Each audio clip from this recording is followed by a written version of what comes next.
idiots, fools, dum-dums. I believe it was the great American philosopher, Mr. T, who said, "I pity the fool." But did he? And should he? And why? Hi, I'm Ed Zareh. I'm a writer, a humorist, and longtime fool. And when I heard that tonight's show was based all around the fool, I thought, finally, something I know something about. But to be clear, we're not talking about these fools. The fools who let their emotions get away from them for whatever reason and suffer the consequences in public.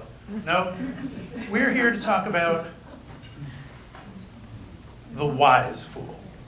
And here he is. The wise fool, depictions of the fool, date back to Europe's Middle Ages. We used to call that the medieval period, but it sounded judgy, so we had to stop. Anyway, here he is, breezy little fellow who's from the tarot deck, you may know, and he is mid-step on the edge of a cliff. Or is he? I mean, is that a cliff? Or is it a little step? Is he gonna fall to his death? Or is he just gonna hop down and be fine? And what's with this little dog? This cute little guy.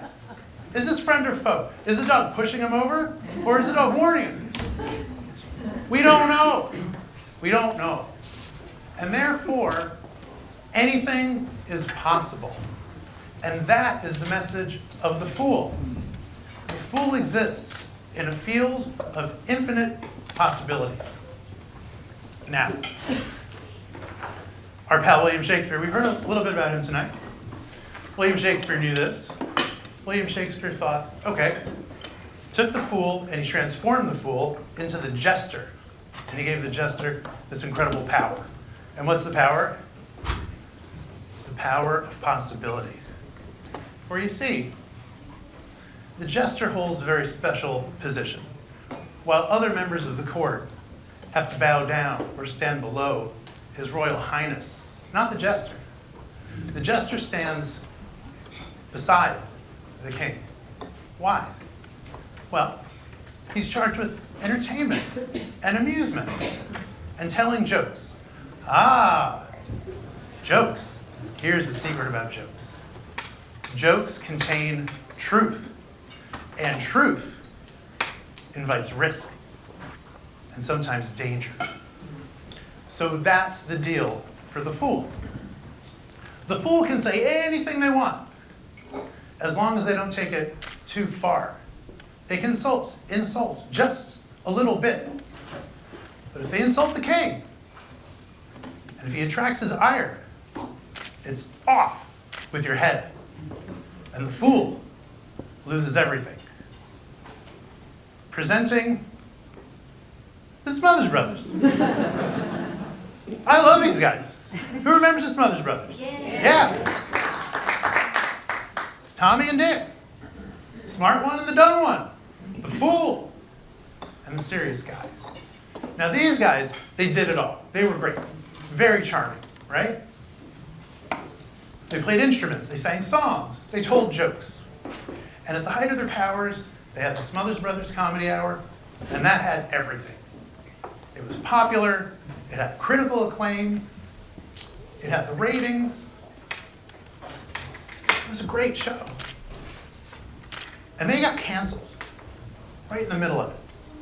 Why? They started to criticize the Vietnam War. And they started to denounce the president, then Richard Nixon. And they lost it all. Now here's Don Rickles. This is a wise fool. Okay, Don Rickles could get away with insulting anybody. Here he is insulting his good friend, Frank Sinatra. But he also could insult and get away with insulting the president, which was Ronald Reagan. But he had this genius move. See, he could be really mean. He could get personal and nasty, and really brutal. But he would do this one thing at the end. At the end of his act, he would say, listen, folks, I kid because I love, and I love everyone. So I insult everyone. And with that, he brought everyone in on the joke.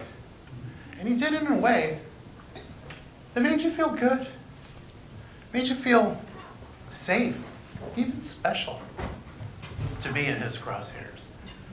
And so that's the thing.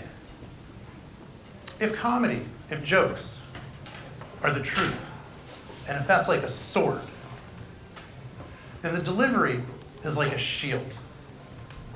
And the wise fool wants both. Now in the 60s and 70s, we spoke a lot of truth to power. And these three were some of the best at it. Rickles had that one really great move as a shield. But for comics and for the wise fool, there are many tools in the toolbox. And that includes innuendo, sarcasm, satire, parody. These three did it all, and they were great at it. But the thing that I really love about all of them is their use of comic character. They would cloak themselves in a character. Yeah. And what they would do is they would play misfits.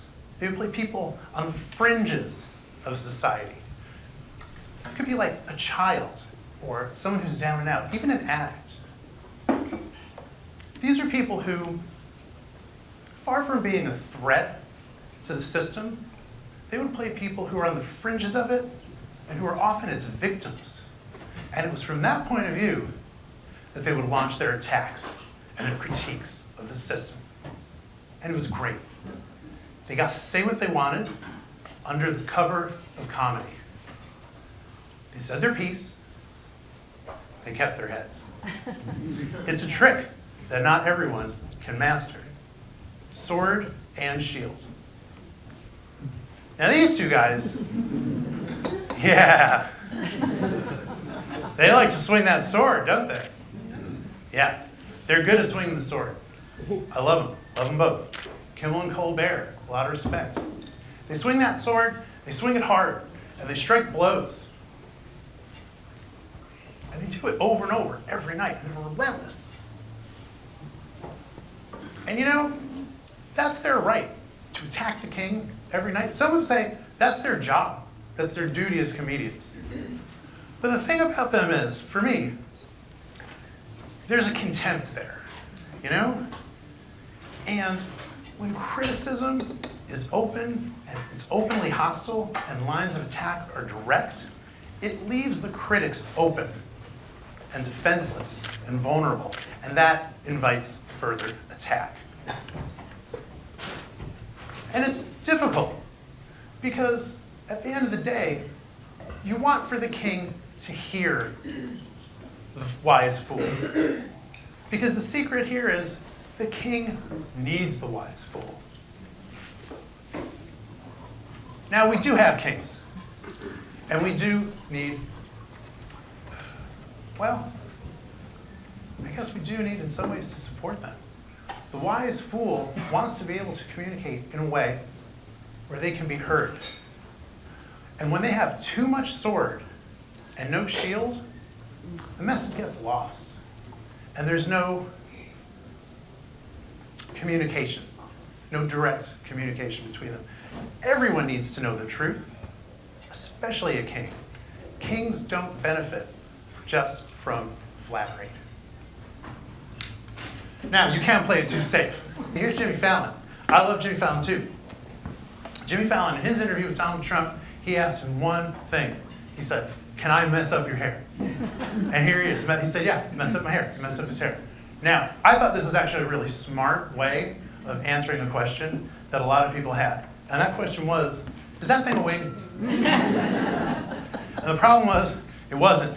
That's not a wig. It looks like an old badger pelt, but it still is real hair.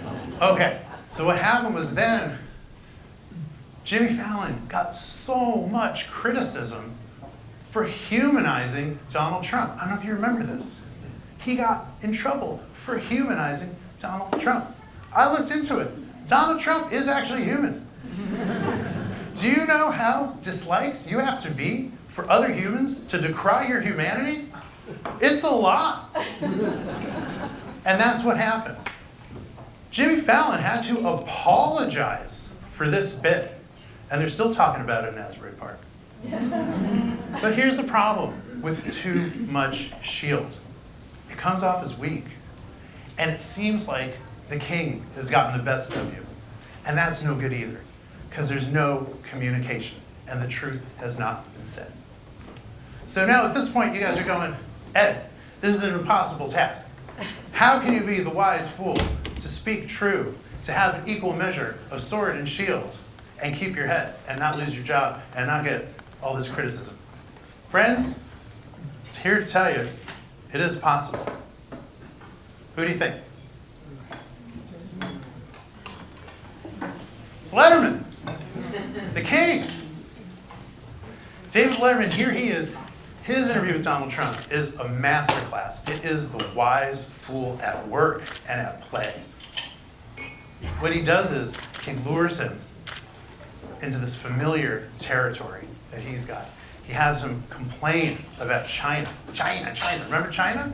China, oh yeah.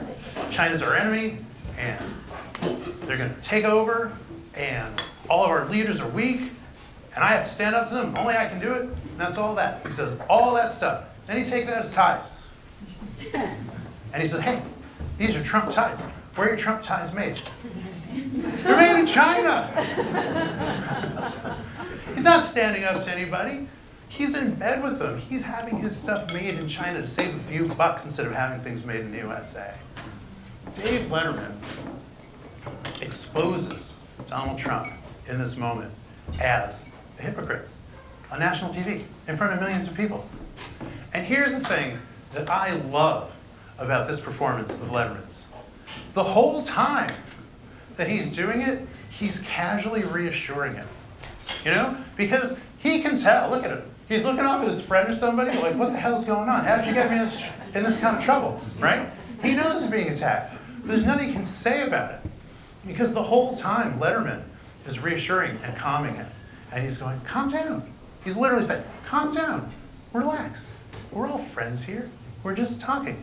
And then he just keeps eviscerating him on live television. It's amazing. So friends, this is a great example of the sword and the shield. Say what you have to say. Do it in a way that's like charming complaining. Lauren Michaels calls it charming complaining, where it makes retribution or counterattack seem unnecessary, unsmart, unkind. Now I tell you, everybody plays the fool at some point or another. But I ask, can you play the wise fool? The one who gets to say what you want and keep your pretty little head? I bet you can. I encourage you in your life, in your work, at home, and at family. Say what you think. Don't be afraid to insult, a little bit.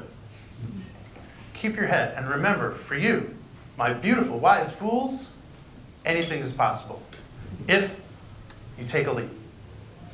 Thank you.